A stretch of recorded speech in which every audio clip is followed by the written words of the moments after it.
Unlike other forms of severe weather, hurricanes are no surprise. We have some advance notice as opposed to something like a tornado where you might not know until like minutes before.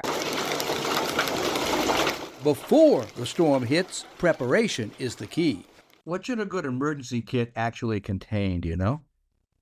So emergency kits can have different things depending on your family's needs. Things like medications that you need for your family, for your pets, for yourself, emergency supplies. So food that isn't going to go bad super quickly, like canned goods can be great. Shelf stable items, things like a first aid kit can be super helpful to have. It's good to include important documents, passports, things like birth certificates, vaccination records for your pets, just anything that you think you might need in the event that you have to leave your house and can't return for a bit of time. Almost any severe weather can result in flooding, threatening your home and your life. People get swept away in flooding in their cars way too often. And even if there's not super deep water and you think you might be able to drive through it, you could still get swept away by that water. You can't stop a flood from entering your home, but you can protect yourself financially with flood insurance. But you can't wait until the last minute. When it comes to flood insurance, you can't apply for it a couple of days before the storm hits, right?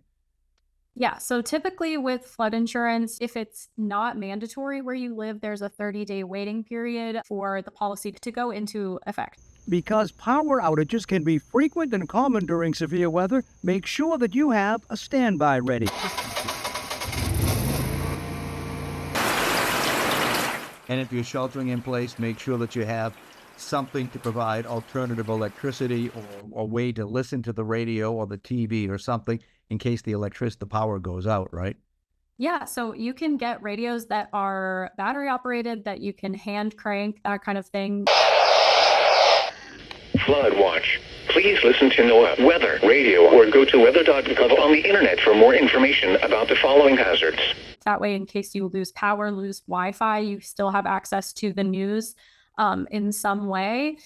And when it comes to cleanup after the storm, make sure that conditions are safe.